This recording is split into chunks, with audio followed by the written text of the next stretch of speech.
tous, donc aujourd'hui je vous fais une nouvelle vidéo qui est une autre demande d'une youtubeuse. Je vais vous mettre un lien vers sa chaîne en barre d'infos. Donc la vidéo concerne les différences de classes de chasse, d'équitation et de jumper.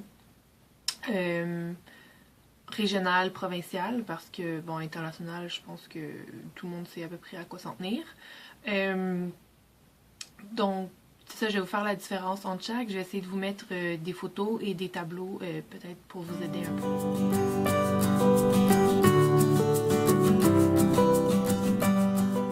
Donc, les parcours de chasse, ils vont ressembler, en fait, ça vient de la chasse à courre qui se pratiquait dans le temps avec les chiens, la meute, tout ça.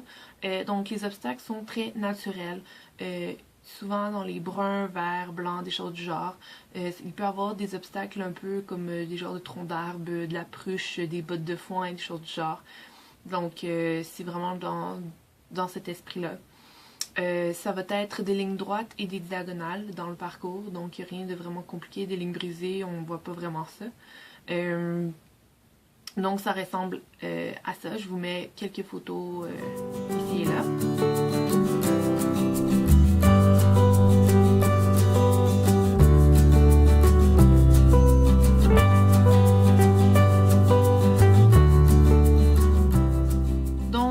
Classes de chasse, ce que les juges évaluent, c'est le cheval lui-même. Donc, ils sont à la recherche d'un type de cheval. Je vais vous mettre quelques photos. Ils sont à la recherche d'un cheval qui va avoir une certaine forme, un cheval qui va avoir une foulée régulière, qui va bien rentrer dans ses lignes, qui va toujours arriver sur les bons spots devant les sauts, qui va faire des changements de pied, qui va avoir l'air relax. Dans le fond, les juges, ils veulent pouvoir prendre leur grand-mère, puis le mettre sur le cheval, puis penser que dans le fond, le cheval fait tout le travail. C'est beaucoup d'entraînement sur les chevaux, puis en même temps, beaucoup de travail des cavaliers parce qu'il faut qu'ils montrent comme quoi que c'est facile monter ce cheval-là dans l'épreuve.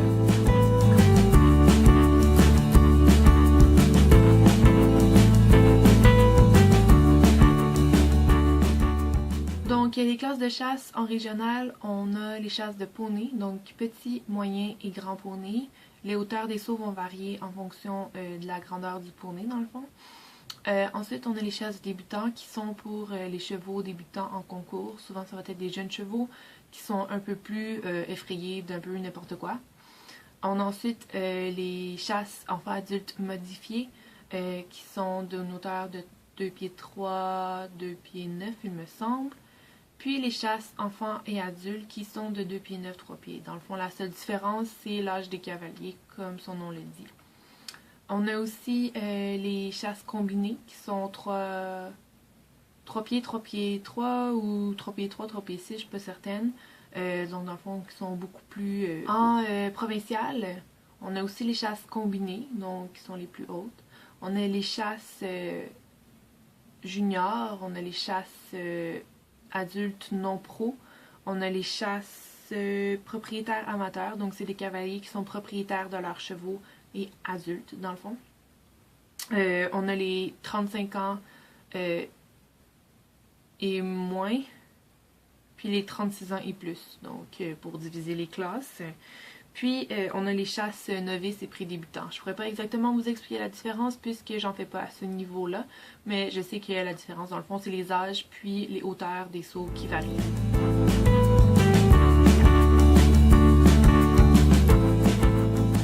Ensuite, on a des classes d'équitation. Les classes d'équitation, contrairement à la chasse qui évalue le cheval, ici, on va évaluer le cavalier. Donc, le juge va regarder la position du cavalier en général, la position des jambes, du dos, les épaules, si les mains sont bien placées, si elles ne bougent pas trop, si les pouces sont vers le haut, si le cavalier regarde à terre, en l'air, peu importe, en avant ou pas.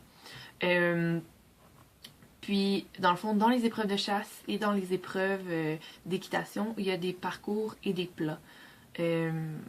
Donc, le parcours, dans le fond, c'est ça, c'est au-dessus des obstacles. Puis, au plat, dans le fond, c'est au pas trop galop. Que les cavaliers ou les chevaux sont évalués. En équitation, il y a l'équitation chasseur et l'équitation sauteur. Donc, les équitations chasseurs, il fond, avoir, comme les sauts vont être très naturels, encore une fois, mais il peut avoir des rollbacks et des lignes brisées. Donc des rollbacks, pour ceux qui ne savent pas c'est quoi, c'est mettons sauter un obstacle, puis tourner super rapidement à l'autre. Tandis que des lignes brisées, dans le fond, c'est on commence comme ça, puis après ça, on fait une ligne brisée vers l'autre saut. En jumper, ça a tout l'aspect d'un parcours de sauteur, mais encore là, c'est le cavalier qui va être évalué dans cette épreuve-là.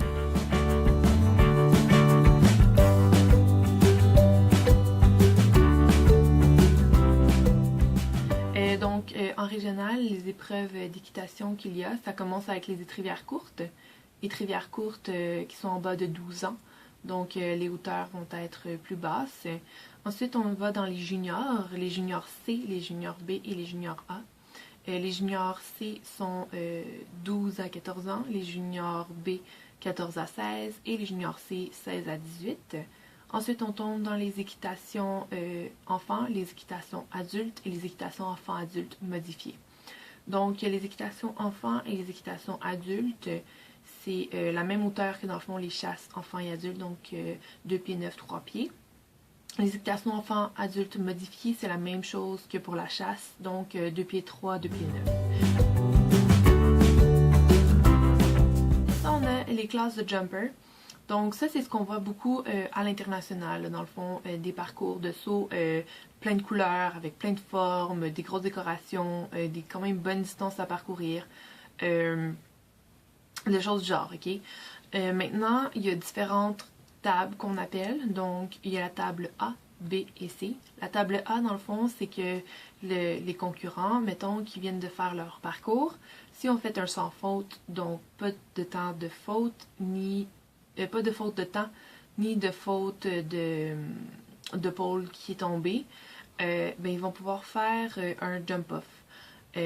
Donc le jump-off, dans le fond, c'est des obstacles qui vont être sélectionnés dans le parcours qu'ils viennent de faire, qui fait dans le fond un parcours raccourci que les cavaliers vont faire afin de déterminer le gagnant.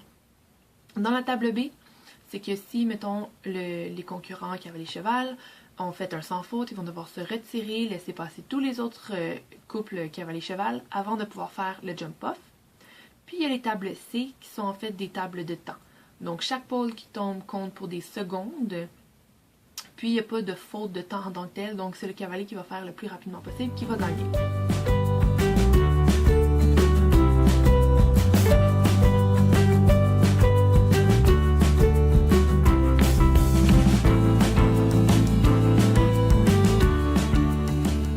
Ensuite, on a les classes de médailles.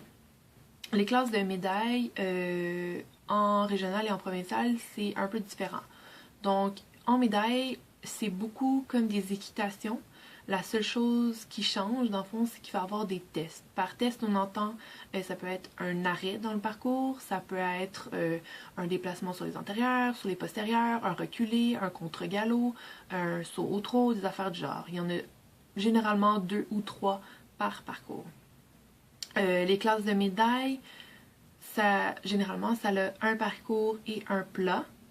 Tandis qu'en chasse et en équitation, normalement, on a 2 parcours et un plat. Donc, ça varie un peu ici. Alors voilà, tous les cavaliers qui se sont inscrits à la médaille vont faire leur parcours, un après l'autre. Ensuite de ça, les cavaliers qui vont avoir les meilleures notes, donc je pense que c'est comme les 10-12 premiers, ils vont revenir pour faire le plat. Où est-ce que le juge, dans le fond, va donner ses préférés, ses meilleures notes. Donc, souvent dans les médailles, dans les finales, en fait, il va avoir, dans le fond, le juge qui va garder seulement comme ses 4 préférés. Il va les mettre ensemble dans un ring, il va expliquer le parcours test, puis un après l'autre, ils vont aller faire le parcours. Donc, des fois, ça peut être genre de faire un saut au trot sur une diagonale, après ça, de faire un arrêt, de faire un départ au contre-galop, puis d'aller sauter un oxer ou peu importe. Donc, c'est ça. En régional, on a les médailles poney qui sont réservées aux poneys. On a les médailles enfants et les médailles adultes. Ensuite, en provincial, on a la médaille Aubert-Brillant pour les chasses et la médaille François Ferland pour les jumpers.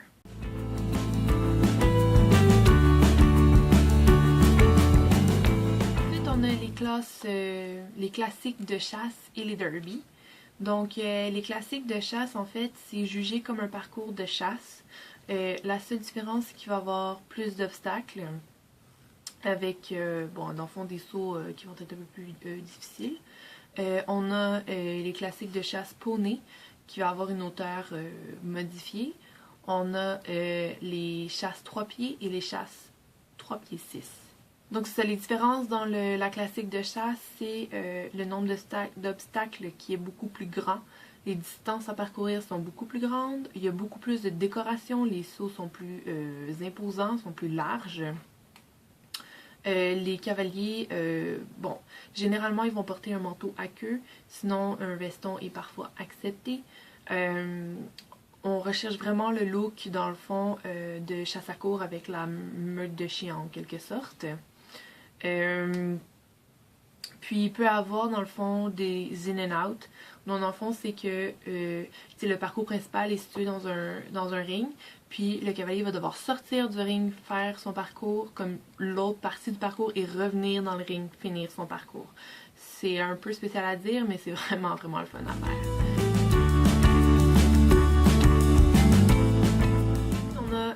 Les derbies de chasse. Donc les derbies de chasse, c'est évalué comme une classe de chasse, mais on regarde le cheval sauter comme un jumper. Donc c'est un peu spécial. Ceci étant dit, il y a un certain nombre d'obstacles, X. Puis il va avoir, dans le fond, là-dedans, on va évaluer, généralement il y a comme 4 options. Donc, mettons, ça peut être des sauts qui sont un à côté de l'autre. Il y en a un qui va être plus haut que l'autre, un plus difficile que l'autre. Donc, le cavalier va avoir le choix de sauter un ou de sauter l'autre. On va dire, mettons, que chaque saut qui est plus haut rapporte 2 points au cavalier. Donc, s'il y en a 4 dans le parcours, ça lui fait 8 points de plus. Maintenant, c'est sûr que s'il prend cette option-là puis qu'il rate son saut, ben, ça lui enlève des points aussi. Donc, il faut savoir bien choisir en fonction du cheval qu'on a. Aussi, il va avoir des possibilités de parcours là-dedans. Donc, il va pouvoir prendre des tournants un peu plus serrés, des tournants un peu plus, mettons, en diagonale, des choses du genre. Donc, le juge, dans le fond, va évaluer la maniabilité du cheval, donc ce qu'on appelle handy class. Donc, j'espère avoir répondu à vos questionnements. Puis si, mettons, vous sortez en régional bientôt ou en provincial, peu importe, votre coach peut très bien vous renseigner. Sinon, vous pouvez aller sur le site de votre association régionale ou provinciale. Puis vous aurez tous les renseignements nécessaires là aussi avec les règlements de Equine Canada et dans le fond de la FEC. Donc voilà, on se retrouve dans une autre vidéo très bientôt.